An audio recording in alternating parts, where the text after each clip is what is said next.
जिनसे है आप बेखबर, दिखाएंगे हम वो खबर। खड़की समाचार।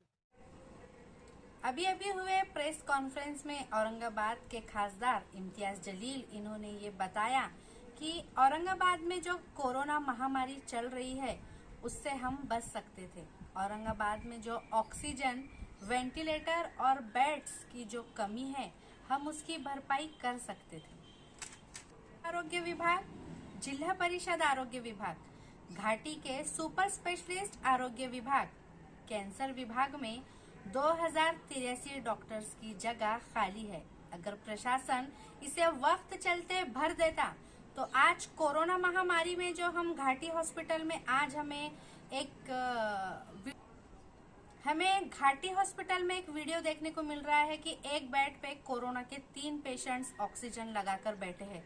अगर प्रशासन इन 2083 डॉक्टर्स की स्टाफ अगर वक्त रहते भर लेता तो आज हमें ये वीडियो या ये हालात देखने को नहीं मिलते। 2013 में खासदार इम्तियाज जलील के कोशिशों से हमें एक वुमेन्स एंड चाइल्ड हॉस्पिटल मिला था जिसकी मंजूरी 2013 में दे दी गई थी, लेकिन आज तक उसका काम शुरू ही नहीं हुआ।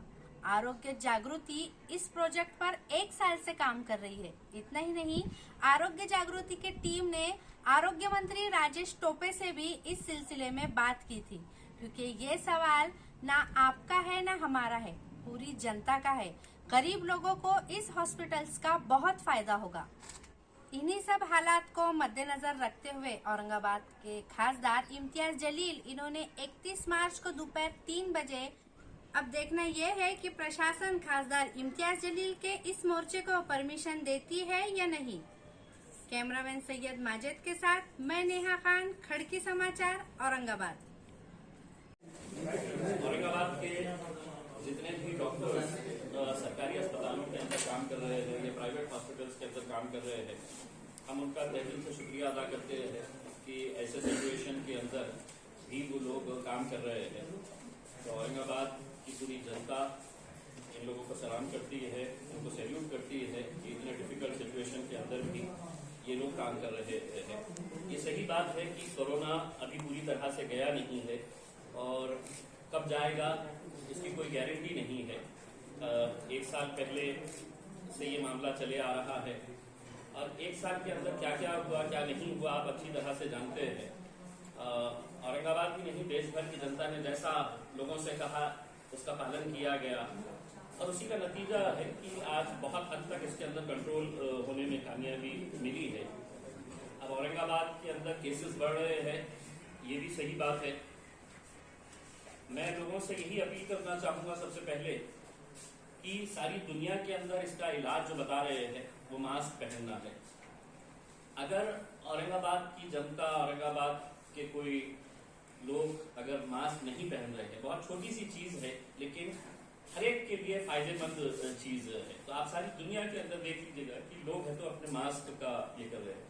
तो मैं आज भी चाहूंगा कि मास्क के ताल्लुक से प्रशासन जो भी कार्रवाई कर रहे हैं हम उसका समर्थन करेंगे, क्योंकि अगर कोई आदमी अपनी गलती की वजह से दूसरों को जोखिम में डाल रहा है तो हम कतई इस बात का ये नहीं कर सकते हैं। तो प्रशासन अगर कोई कार्रवाई कर रहा है किसी के ऊपर, चाहे वो महानगर पालिका हो, पुलिस हो, हम बिल्कुल चाहेंगे कि ऐसे लोगों के ऊपर कार्रवाई हो जो मास्क नहीं पहन रहे हैं।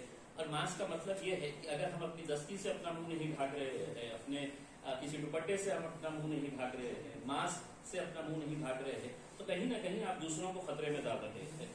अब पिछले दिनों से जो औरंगाबाद के जो आंकड़े सामने आ रहे थे, मैं तो प्रशासन से ये अपील करना चाहूंगा, या बहुत हो चुका है कि आप ये जो आंकड़े दिखा रहे हैं कि इतने हो गए हैं, इतने मर गए हैं, इतने पॉजिटिव हो गए हैं, मुझे ऐसा लगने लगा है कि अब आप कोरोना के डर से लोगों के साथ खिलवाड़ कर रहे हैं। आप कहीं ना कहीं 1 साल के बाद एक पॉजिटिविटी लेके आइए, लोगों को अपने कॉन्फिडेंस में लेकर आप ये बताइएगा कि ठीक है कोरोना है, हम बच सकते हैं। लेकिन अगर आप रोज सिर्फ आंकड़े जारी करेंगे और मीडिया भी उसे कि आज 8 मर गए, आज 15 मर गए, आज 20 मर गए, मरने वाले लोग जो है उनका अगर आप हिस्ट्री अगर निकालेंगे तो कहीं ऐसे है कि सिर्फ कोरोना की वजह से मरे हैं ऐसा नहीं है, दूसरी बीमारियों की वजह से भी उनको जो दूसरे एलिमेंट्स थे, कोमॉर्बिड जैसे कहते हैं, उसकी वजह से भी मौत हुई है।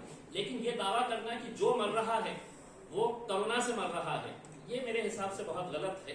तो प्रशासन ने अब ये मरने के आंकड़े हैं तो बंद करने चाहिए। इसमें आप लोगों के अंदर है तो एक पॉजिटिविटी लेके आइएगा। आप डरा डरा के आप है तो ये धंधा चला रहे हैं, मुझे ऐसा लग रहा है। ये जब आप औरंगाबाद शहर के आंकड़े बढ़ रहे हैं तो स्वाभाविक है किसी भी सरकार और किसी भी प्रशासन के लिए सबसे आसान तरीका क्या है कि तुम भी घर में बैठ जाओ, हम भी घर में बैठ जाते हैं कहते। तो ये लॉकडाउन जो है ये किसी भी प्रशासन और किसी भी सरकार के लिए बहुत आसान बात है। आज हम आपके सामने कुछ ऐसी बातें रखने वाले हैं जिसके लिए मैं चाहूंगा कि औरंगाबाद की पूरी जनता ने हमें इस मुद्दे के ऊपर साथ देना चाहिए, क्योंकि किसी ना किसी के बाप की डेथ हुई, किसी ना किसी की माँ इस दुनिया में नहीं रही है, किसी के बच्चों का इंतकाल हुआ है। आज अगर ये मौतें हुई है तो सिर्फ कोरोना की वजह से हुई है, ये हम कतई नहीं कह सकते हैं। सरकार और प्रशासन की हलगर्जीपना कहिएगा, नेग्लिजेंस कहिएगा, या आपके हेल्थ डिपार्टमेंट, हेल्थ इंफ्रास्ट्रक्चर की तरफ जितना आपका ध्यान देना चाहिए था। हम पूरे आंकड़े के साथ आज के दिन आए हैं और पूरे आंकड़े आपको बताएंगे कि हमको आज कैसा मरने के लिए छोड़ा गया है। हम लॉकडाउन करके अगर ये समझ रहे हैं कि 8 दिन 6 दिन का हम लॉकडाउन करेंगे, 10 दिन का लॉकडाउन करेंगे और कोरोना खत्म हो जाएगा, तो नहीं। ये अपने पापों की सजा जनता के ऊपर थोप रहे थे। इनका पाप है ये, इनकी जो गलतियां हैं वो गलतियों का ठिकरा है तो आम जनता के ऊपर फोड़ा जा रहा है। और क्या गलतियां हैं उनकी मैं आपको बताऊंगा उसमें। लेकिन अब कल ये फैसला लिया गया है कि हम लॉकडाउन करेंगे औरंगाबाद में और लोग खड़े रहे तब जाकर, क्योंकि कोई ना कलेक्टर गारंटी दे सकते हैं, ना डिविजनल कमिश्नर, ना म्युनिसिपल, ना पुलिस कमिश्नर गारंटी दे सकते हैं कि ये 10 दिन के बाद है तो कोरोना पूरी तरह से खत्म हो जाएगा। आप लिखित में दे दीजिएगा।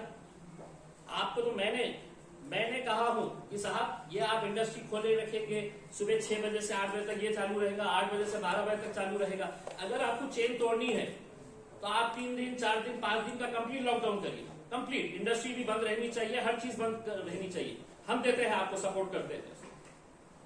लेकिन नहीं, इंडस्ट्री को हम कैसा सताएंगे, इतनी बड़ी लॉबी है, उनको कैसा हम नाराज करेंगे। प्राइवेट हॉस्पिटल्स का हम कैसा एक्वायर करेंगे, इतनी बड़ी लॉबी है उनकी, अपनी मर्जी से वो जितना बिल चाहे वो बना रहे हैं, पेशेंटों को लूट रहे हैं, ये सब आप जानते हैं। मेरा यही कहना है कि 31 तारीख के दिन आप सभी लोग, मैं पत्रकारों से ये अनुरोध करूंगा, इसके अंदर देखिए ये एक पब्लिक से जुड़ा हुआ मुद्दा है, किसी ना किसी को तो ये खड़े रहने की जरूरत है। और अगर हम नहीं खड़े रहेंगे तो हो सकता है कि आगे जब हमारे ऊपर दिक्कत आएगी, जब किसी गरीब के ऊपर दिक्कत आएगी और वहां पर उसको पता चलेगा कि नहीं, मैं मेरी माँ को है तो एक बेड तक नहीं दे सका हूँ, बेड दिलाया हूं तो वहां पर उसको इलाज करने के लिए वहां पर नर्स नहीं थे, डॉक्टर नहीं थे। आज माइल्ड ये हो रहा है कोरोना का, बहुत सारे लोग हैं तो अपने, मैं खुद इम्तियाज जलील, मैंने कोरोना से गुजरा हूं। मैंने टाइम के ऊपर इलाज किया, हॉस्पिटल के अंदर गया, कई दिन घर के अंदर है तो आइसोलेशन के अंदर रहा, बेहतर होके आया। मैं औरंगाबाद के नौजवानों से खासतौर से ये अपील करना चाहूंगा कि जितने भी लोग मरने की खबर आ रही है वो उनके पिताजी है, उनके वालिद है, उनके दादा है, उनके नाना है, यानी कि सब बुजुर्ग लोग जो उम्र जिनकी हो गई है वो लोग हैं। मैं उन बच्चों से अपील करना चाहूंगा कि अपने माँ बाप के पास जाइए, बैठिए और उनको ये समझाइए कि कोरोना कोई बहुत बड़ी बीमारी नहीं है कि जिससे आपकी जान चले जाए। आज जिस तरह से ये प्रशासन के जरिए जो एक डर और खौफ का माहौल तैयार किया जा रहा है, किसी को भी कोरोना हो जा रहा है तो हर कोई बर्दाश्त करता ऐसा नहीं है। उसकी आंखों के सामने अपनी मौत नजर आ रही है कि अब मैं मरने ही वाला हूं। नहीं मरेंगे आप अगर आप हिम्मत से, और ये बच्चों की जिम्मेदारी है कि अपने माँ बाप के पास बैठिए, अपने माँ बाप के पास बैठ के है तो अपने समझाइए उन्हें कि आपको कोरोना भी अगर हुआ है तो कोई ये नहीं है। क्योंकि देखिए माँ बाप अगर चले गए, दादा दादी नाना नानी अगर चले गए तो उसके बाद रोने से कुछ ये नहीं होगा। उनके पास बैठ के उन्हें समझाइए। सड़क के ऊपर निकलते वक्त आपकी जिम्मेदारी है। किसी ने भी मुझे ये फोन करके कहना नहीं कि पुलिस वाले ने मुझे पकड़ा है, मैं मास्क नहीं पहना था। अगर किसी ने कहा, मैं पुलिस वाले को कहूंगा कि डबल उससे पैसा लो करने, क्योंकि जो जो हमको मदद करनी है वो मदद हमने करनी है। अगर आपकी गलती की वजह से दूसरों को नुकसान हो रहा है तो हम ये कभी बर्दाश्त नहीं करेंगे। अगर आप लोगों के कुछ सवाल